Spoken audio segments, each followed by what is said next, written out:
ये एक बहुत ही बढ़िया क्वेश्चन है। इस क्वेश्चन में क्या कह रहा है कि एक पीवी डायग्राम है और सेम इनिशियल स्टेट से हम लोग ने हीट करना चालू किया अलोंग द पाथ 1 से 2 और 1 से 3 एक आइडियल गैस को।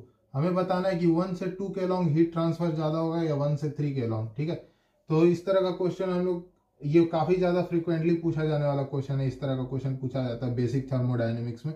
तो इसमें हम लोग को क्या करना है, हीट ट्रांसफर के ऊपर कमेंट करना है। तो फर्स्ट लॉ ऑफ थर्मोडायनेमिक्स क्या कहता है, Q is equal to delta U plus W. Delta U दोनों के लिए सेम होगा, क्यों?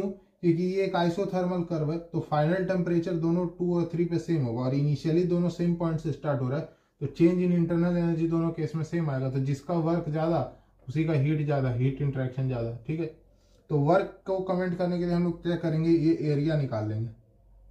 ठीक है, ये जो ट्रेपेजियम का जो एरिया बन रहा है इसको निकाल लेंगे। ये प्रेशर यहाँ पे P1 है, यहाँ पे प्रेशर P3 है और यहाँ पे प्रेशर जो है P2 है।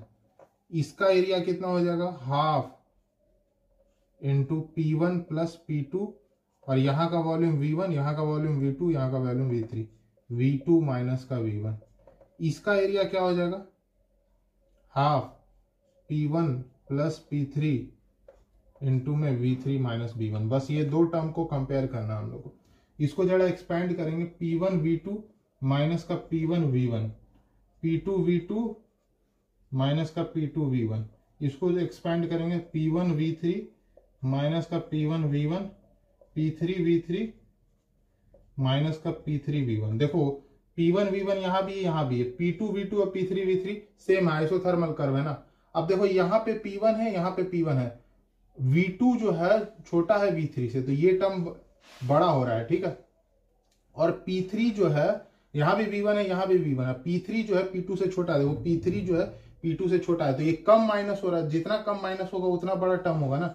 ये कम है, ये ज्यादा है। ठीक है, तो जितना छोटा माइनस करेंगे, इसके आगे माइनस भी तो लगा हुआ है, तो जितना छोटा टर्म को माइनस करेंगे उतना ये ओवरऑल टर्म ये बड़ा होगा। तो ये पूरा जो टर्म है ये ज्यादा है, तो इट मीन्स कि इसका एरिया ज्यादा आ रहा है, मतलब कि इसके अलोंग जो हीट ट्रांसफर होगा वो ज्यादा होगा। ठीक है।